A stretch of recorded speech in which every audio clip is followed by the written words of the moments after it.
जय श्री राम भक्तों।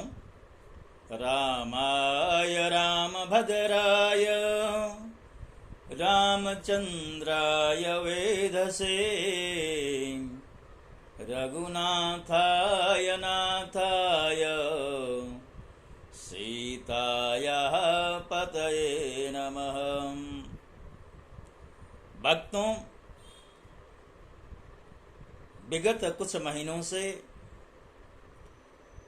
मैंने श्रीमद् वाल्मीकि रामायण का भावार्थ अपलोड करने का कार्य आरंभ किया था, किंतु बीच में घर में पुत्र का विवाह का उत्सव चल रहा था, जिससे कि मेरा अपलोडिंग का कार्य बाधित हो गया। मैं बराबर आपके समक्ष उपस्थित ना हो सका, किंतु आगे प्रयास करूंगा कि जो शेष कार्य है, अर्थात आगे के जो भी अध्याय हैं, सर्ग हैं, उन सब प्रसंगों को आपके समक्ष रख सकूं, ऐसा प्रयास मैं अवश्य करूंगा।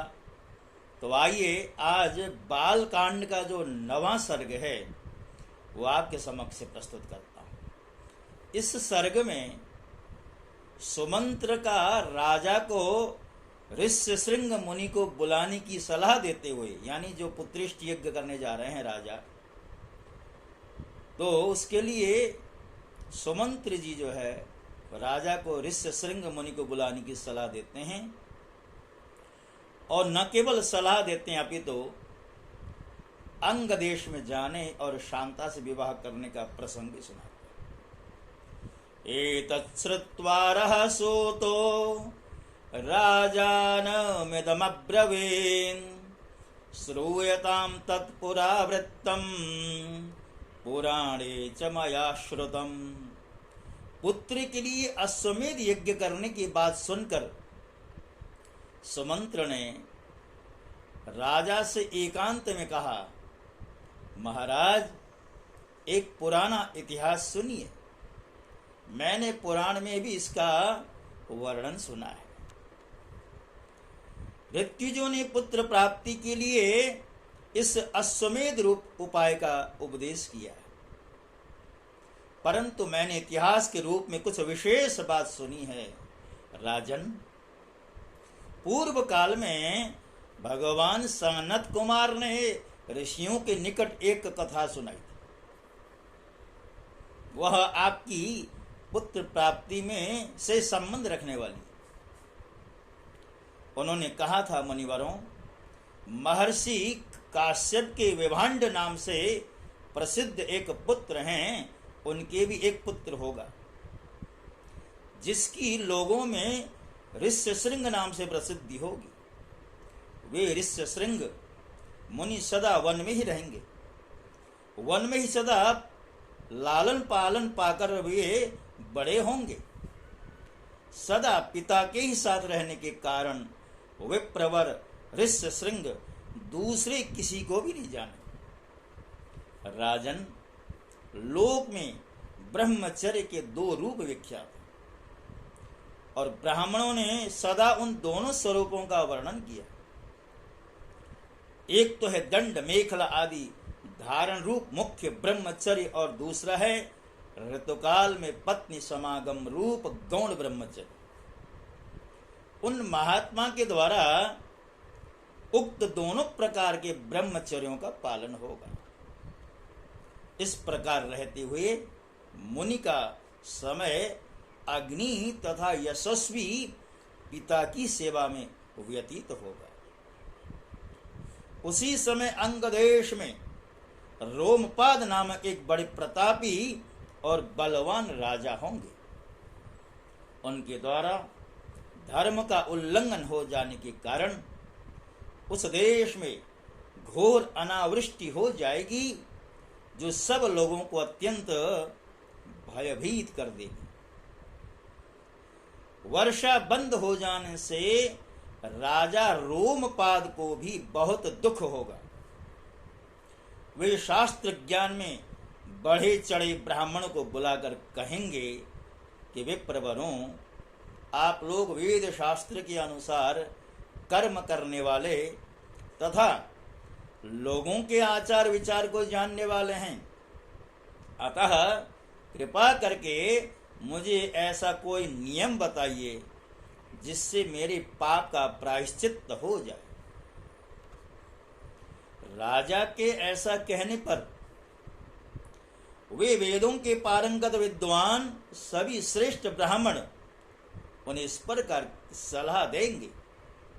राजन, विभांडक के पुत्र ऋष्यशृंग वेदों के पारगामी विद्वान हैं। हे भूपाल, आप सभी उपायों से उन्हें यहाँ ले आइए, बुलाकर उनका भले भांति सत्कार कीजिए, फिर एकाग्र चित्त हो वैदिक विधि के अनुसार उनके साथ अपनी कन्या शांता का विवाह कर दीजिए। उनकी बात सुनकर राजा इस चिंता में पड़ जाएंगे कि किस उपाय से उन शक्तिशाली महर्षि को यहाँ लाया जा सकता है। फिर वे मनस्वी नरेश मंत्रियों के साथ निश्चय करके अपने पुरोहित और मंत्रियों को सत्कार पूर्वक वहां भेजेंगे। राजा की बात सुनकर वे मंत्री और पुरोहित मुंह लटका कर दुखी को यूं कहने लगेंगे कि हम महर्षि से डरते हैं, इसलिए वहां नहीं जाए। यूं कहकर वे राजा से बड़ी अनुनय विनय करने लगेंगे। इसके पश्चात सोच विचार कर वे राजा को योग्य उपाय बताएंगे और कहेंगे कि हम उन ब्राह्मण कुमार को किसी उपाय से यहाँ ले आएंगे। ऐसा करने से कोई दोष घटित नहीं होगा। इस प्रकार वेश्यों की सहायता से अंगराज मुनि कुमार ऋष्यशृंग को अपने यहाँ बुलाएंगे। उनके आते ही इंद्रदेव उस राज्य में वर्षा करेंगे। फिर राजा उन्हें अपनी पुत्री शांता समर्पित कर देंगे। इस तरह ऋष्यशृंग आपके जामाता हुए, वे ही आपके लिए पुत्रों को सुलभ करने वाले यज्ञ कर्म का संपादन करेंगे। यह सनत कुमार जी की कही हुई बात मैंने आपसे निवेदन की है। यह सुनकर राजा दशरथ को बड़ी प्रसन्नता हुई। उन्होंने सुमंत्र से कहा कि ऋषि कुमार, ऋष्यशृंग को वहां जिस प्रकार और जिस उपाय से बुलाया गया वह स्पष्ट रूप से बताइए। भक्तों, राजा दशरथ जिनके मंत्री हैं सुमंत्र, न केवल मंत्री अपितु मित्र भी हैं, ज्ञानी हैं। जब राजा दशरथ को अनिच्छा पूर्वक वन के लिए जाना पड़ा, आगे आएगा प्रसंग, अभी तो पुत्रष्टि यज्ञ भी नहीं हुआ। रामचरितमानस के अनुसार जब हम देखते हैं, सुनते हैं, पढ़ते हैं, वहां आता है कि अनिच्छा पूर्वक जब दशरथ जी को, पुत्र राम जी को वन गमन के लिए कहना पड़ा है और भगवान श्री राम पिता की आज्ञा को सिरोधार्य कर वन में जाने को तैयार होते हैं, तो राजा दशरथ जी सुमंत्र जो मंत्री भी हैं, मित्र भी हैं और बड़े ज्ञानी, उनको कहते हैं कि आप मेरे राम को, मेरे आंखें के तारे को वन में ले जाइए, 2-4 दिन वन घुमाइए और वन भ्रमण करा करके गंगा जी का स्नान करा करके लौटा लाइएगा। और यदि मेरे राम लौट नहीं आए तो फिर मैं अपने प्राणों का अंत करूंगा। सुमंत्र जी ने कहा, ठीक है, आपकी जो इच्छा है उसका आदर करने का प्रयास अवश्य करूंगा। ऐसे ही हुआ। सुमंत्र जी भी राम जी के साथ कुछ दूर तक वन में गए। गंगा स्नान करने के बाद जब आगे की यात्रा भगवान ने करनी चाहिए तो सुमंत्र जी ने पिता की जो इच्छा थी भगवान के सामने रखी कि पिताजी की इच्छा है कि 2-4 दिन वन भ्रमण कर गंगा स्नान कर आप अयोध्या में लौट चलें। यदि आप अयोध्या जी नहीं लौटेंगे तो राजा यानी आपकी पिताश्री का शरीर रहने वाला नहीं है। वो आपके विरह में, आपके शोक में प्राणों का त्याग कर देंगे। भगवान ने कहा नहीं नहीं नहीं, अब मैं 14 वर्षों के लिए निकल चला हूं। जब तक 14 वर्ष की अवधि पूरी नहीं होती मैं कैसे लौट सकता हूं? मैं स्वार्थी कहलाऊं। सुमंत जी खाली हाथ लौट आए, दशरथ जी के पास पहुंचे। दशरथ जी ने कहा मेरे राम कहाँ है, मेरा लखन कहाँ है, मेरी पुत्रवधु सीता कहाँ है? तो सुमंत्र जी कुछ भी उत्तर ना दे सके, सर झुका करके खड़े हैं। राजा दशरथ जी रोना आरंभ करते हैं। सुमंत्र जी ने बहुत सुंदर ज्ञान दिया है। जीवन में मिलना, बिछुड़ना, हानि होना, लाभ होना,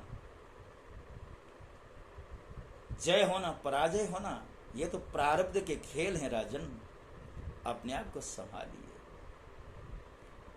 बड़े ज्ञानी है सुमंत्र। तो भक्तों, आज 9वें सर्ग के साथ साथ मैं अपनी वाणी को विराम देता हूं। और जैसा कि मैं पहले भी करता रहा हूं कि मेरे इस चैनल को जो नया नया है, इतने सब्सक्राइबर अभी बढ़े नहीं हैं। हालांकि मैं हर एपिसोड में आपसे अवश्य निवेदन करता हूं, लेकिन उस गति से सब्सक्राइबर्स की संख्या बढ़ नहीं रही है। आपसे एक बार पुनः निवेदन करता हुआ कि मेरे चैनल को सब्सक्राइब स्वयं भी करें, अपने मित्रों से कराएं, लाइक का बटन दबाएं, और कुछ सुझाव आप देना चाहें तो सुझाव भी अवश्य दें, जिससे कि मेरा उत्साह और भी आगे बढ़े। मैं इस मिशन को जो मैंने आरंभ किया है पूरा कर सकूं। इच्छा तो ये ऐसे होती है कि मैं सारे के सारे पुराण, गीता जी हैं, महाभारत हैं, जितने भी मैं कर सकूं उनको सब अपलोड कर दूं, ताकि जन सामान्य के लिए भी जैसे ही क्लिक करते ही वो विषय सहज सरल भाषा में सुनने को मिले। यही मेरा प्रयास है। और मेरी इसमें कोई पंडिताई नहीं, मेरी कोई चतुराई नहीं, मेरा कोई ज्ञान नहीं है। मैंने तो ग्रंथों में जो लिखा है आपको बस आप तक पहुंचाना है। इन्हीं शब्दों के साथ जय श्री राम।